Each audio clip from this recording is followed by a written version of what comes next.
Hello, everyone. This is your host, Sanjiv Goyal, and you're watching IIT 2020 Future is Now show. Today, I have a very special guest, Mr. Pranab Sinha. He is a CIO of Genesys, and we will know in a few minutes what Genesys does. It's a phenomenal organization. They have done some amazing work in the world. It's a global organization, and he is not only leading technology, he's even in charge for the whole operation, and he runs the security too. Pranab is from India, and he's a technologist, and he has done some really, really interesting work. If you want to read about him, please look him up on LinkedIn and other places. Pranab, I couldn't find a lot of information about your past, the college days. So I wanted to start with that. So you studied in Allahabad, right? Yeah, so I went to REC Allahabad. Now it's called IT. And with my background was computer science, so I'm really an engineer, software engineer by profession. And those were amazing times. Not many institutions used to offer computer science, so we were one of the few pioneer institutions offering computer science, and it was fun. I mean, it was great.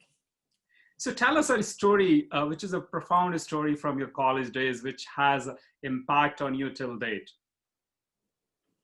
I think, so if you look at, how I grew up, it was a very kind of bubbly kind of environment.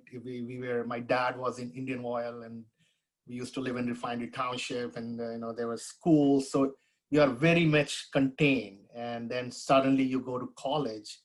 And I think, those 4 years were really the molding moment for a person like me. It turned out to be one of the best times where you're not only sharpening your technical skills, but also you start to become street smart. I mean, that's really important. You start to look into the practicality of things, and you learn a lot of things besides just the books and the technology. And I think those 4 years were really defining moment for me personally, where you grow from being, kind of situated in a very small town, small environment, suddenly ready to get into what I call is the real world. And I think I'm really, really excited about how the institution molded me personally through that whole 4 years. That's amazing. So Pranab, you came to US in which year? So it was around 90s, that I came here. 90s. And then my first job was a company that was doing consulting in ERP. And it was, at that time, ERP was not even known as ERP. It was a software around manufacturing, and there was a company called Ask, which was almost like one of the few earlier companies that started the whole manufacturing software, and that product was called Man, and that's where I started my teeth. And then I went and worked for Seagate Technology. Again, very interesting company. When I joined the company, we were about $2 to $3 billion. The company went private and then went public in 2003, one of the largest IPO in the Bay Area. And since then, we saw a very rapid acceleration in terms of the revenue growth. The whole disk drive industry was shrinking, consolidating. At that time, there were about 30 companies that used to make storage and disk drive. And today, if you look at it, it's probably 2 companies, Seagate and Western Digital. Those are the 2 companies left. So we went through multiple acquisitions, the company grew, and at the time when I left, we were about $10 billion in revenue. But really amazing experience as we went through that growth curve, growing about 5 to 6 times in revenue. At one time, it was about $14-15 billion in revenue. So amazing experience.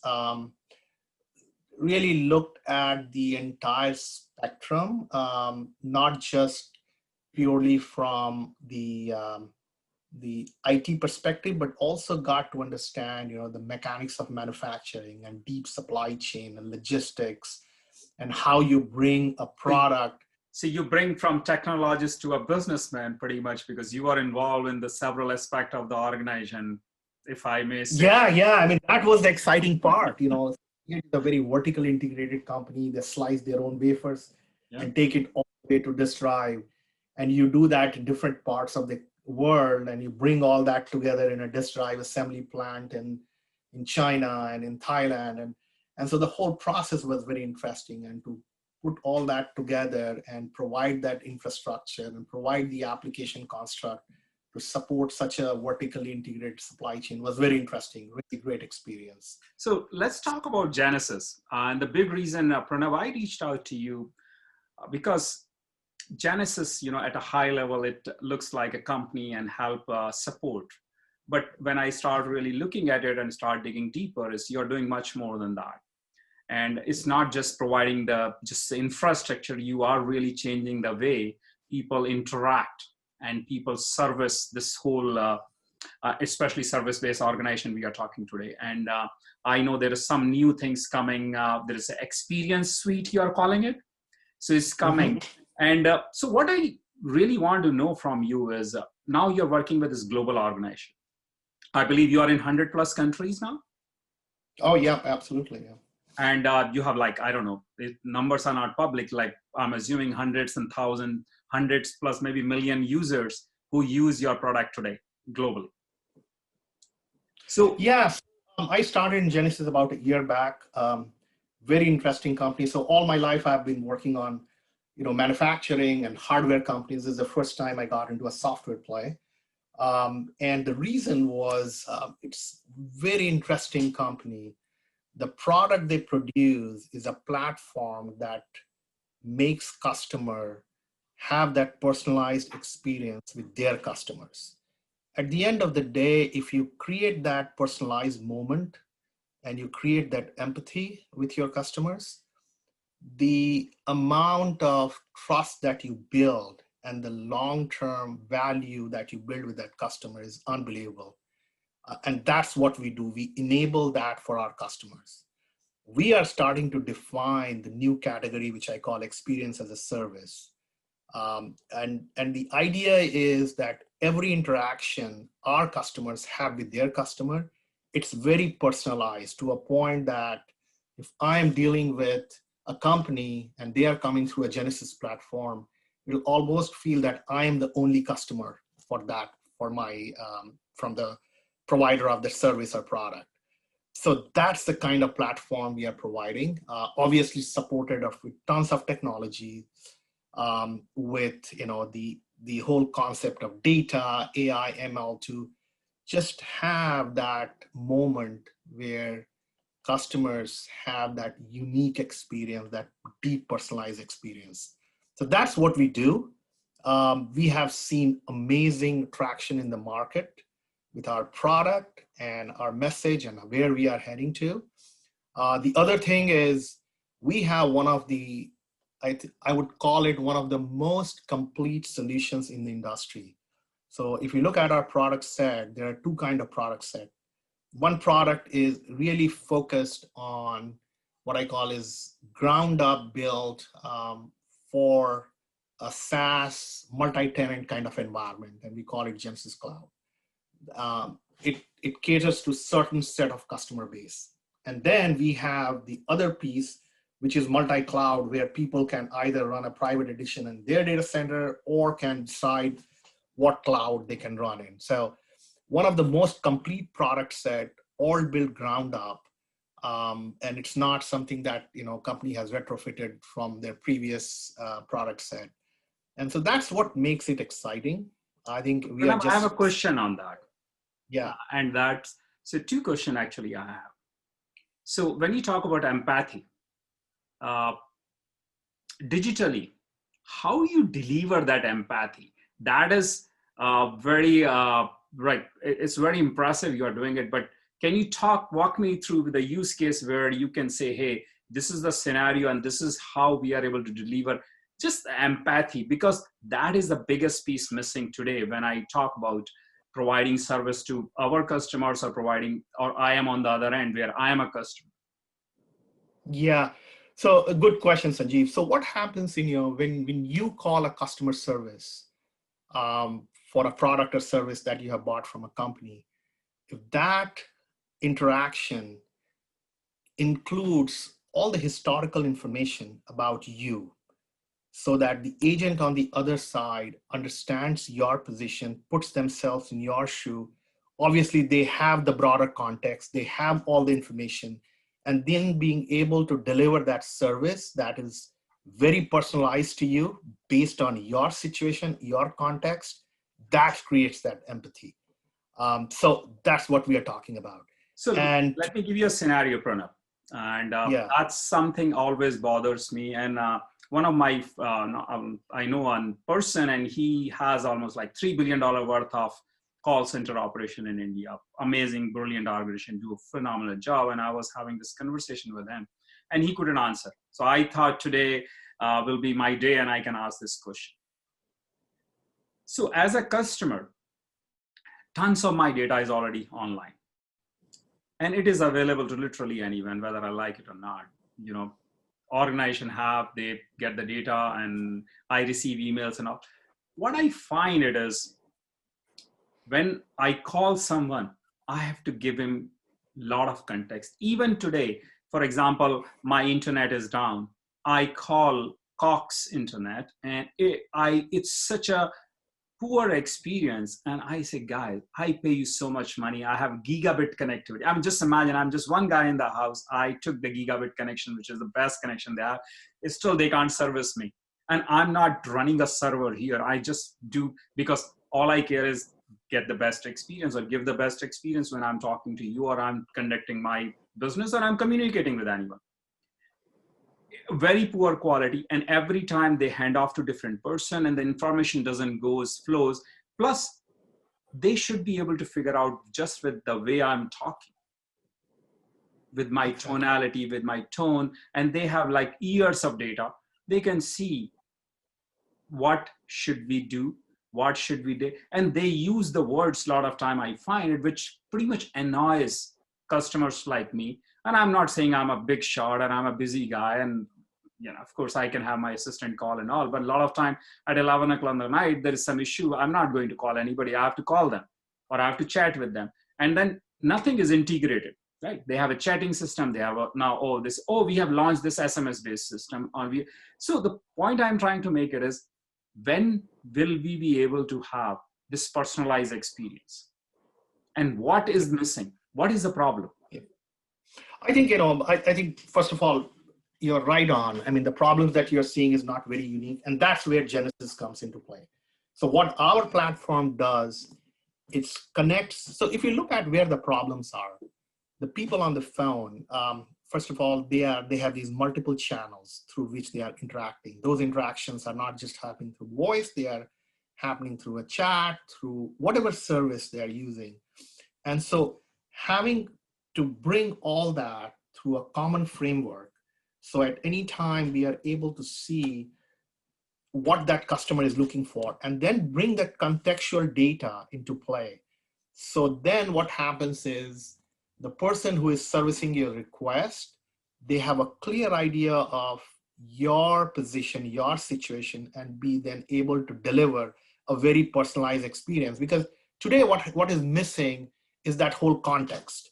When you are talking to somebody, and if they don't have the context, if they don't have the historical impressions, if they don't have the modality of your voice, they don't get that information.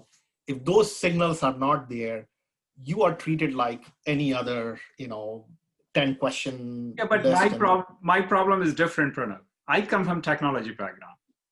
I mean, I had conversation this week with Ranbir from Microsoft Azure, who is one of the chief scientists there. I spoke to Rajat Monga, who is heading the TensorFlow in Google. I just spoke to another gentleman from IBM recently. It's just Sumit Gupta, actually. Phenomenal technologies out there. I don't think we need people today to service, and I'm sorry. And where the problem lies is, I think we are solving the problem with the old way. We have to change the paradigm. We have to solve it very differently. Because today, 90% of these problems, you don't require a human. In fact, they don't even require me to do anything. If I have a problem, they should be able to detect themselves and solve it. Why I do need to call them? If there is an issue, I receive things where I need to be interacted. All my bills are paid automatically. I don't even look at those. I just check it once in a while. My colleague checks it once in a while, and we are in business. So point I'm trying to make it is technology is not really being integrated to solve these problems. And Right. and I'm going to push it a little bit further. And that's the big question I have for you is, let's talk about 5 years from now. I know it's very hard to visualize 10 years. 5 years of now, what you see as the future when we talk about customer service, whether it is food delivery, it doesn't have to be just call. We are talking about specific service, whether it's a food delivery or I go to my doctor and for a prescription. How do you see the future? I think, and this is exactly where we are heading towards. So at the end of the day, voice is going to become very low kind of use in these interactions. Because what should happen is, or what we are trying to do is really take those different channels, different signals, and being able to react to those signals in a very personalized manner, supported by data. And then obviously there's a lot of technology component that goes into it. But at a very simple level, the system and the platform that we have gets us to the point where you don't have to have a physical interaction through voice video. I mean, that's the last resort. The system should be smart enough to take those contexts, take the problem, and be able to respond to you much smarter than a human can even do. And it has got a lot of contextual data. It has a lot of kind of the solution set built into it. So when they come back to you, they are resolving the problem at the point of connect. So the whole first call resolution starts to happen, where you're not getting transferred from one place to another, and the solutions are very, very geared to your personal problem. Just like you're talking about the food industry, where the people's choices on food is very, very personalized. And same thing, the system, the platform should be able to understand the nuances of your issues, contextualize that, and be able to solve that problem on demand, right at that point of connect. And that's where we are heading to. So you think, because our generation, I look at my kids, both of my kids, they don't like to call. I mean, I feel so lucky that my daughter called me twice in last 1 week. I mean, I have no idea and no reason. That's amazing, because kids doesn't call without a reason. I must have done something right. But point I'm trying to make it is they don't like to call. They don't like to talk. They do this like text kind of thing, or they want to be quick, get in and get out. So in a world of where we are using AI and NLP and voice recognition and perfecting that experience and using different kind of systems, Amazon has their own and Apple has their own and Google has their own, and we are perfecting that whole experience. But still, we are not able to do like a multi-layer kind of experience. So you do like you stuck at first level, and then second, third level, we can't do anything. Like the context is missing because you have to give the whole context again to get the same answer. Right. So I'm asking you, because you are in the helm and you are seeing that, and I'm not, it's a bigger problem. I understand it. But is the problem data? Is the problem how are we asking question? Is the problem training set? Or is the problem is algorithm? What is really the problem to solve these basic fundamental things, which I believe is ready, it's ripe today? Right. I think it's all of the above. The technology, the pieces of technologies are there. What has not happened is a platform that sharpens those parts and connects them together and enables these systems to be able to respond and address the problem to the nth degree. I'll give you an example. In IT, we are starting to test some of that exact theory. See, could we solve the problem of somebody, instead of calling a help desk, could they have a chat where the system understands their problem and able to resolve without having these people create a ticket and have call somebody or send an email. So it should be a very self-service interactive model. Pranab, I'm going to push you. Sorry, I'm sorry. Yes. Okay, so let's forget about Genesys for a minute. Okay. Let's take Genesys, an organization where you create amazing technology. Now, let's talk about the real problem today. People are working from home, and you know the kind of mental stress they are going to. The mental pressure is so, I can't even tell you. I talked to some of my colleagues. I'm not very actively engaged with the team I was involved, but everybody's going through so much of mental stress. It's just phenomenal, right? And I am seeing promises of a conversation, just the way I'm having with you, with the machine for ages. That I cannot get even today. That experience is still not there. How far are we from there? I'm not going to talk about whether it is a right or wrong, but there are a lot of people who are missing this touch, this communication. Right. And no, I think you're right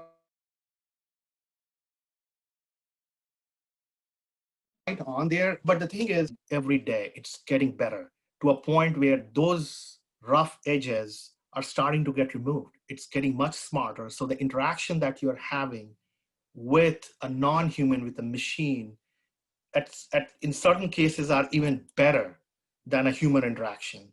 Now, are we able to take out all the rough edges? It's a journey, it's a process. Mm-hmm. And I think it's improving every day, whether you talk about the NLP, whether you talk about the intelligence to take that data and be able to address that problem. It's getting solved. It's getting better every day.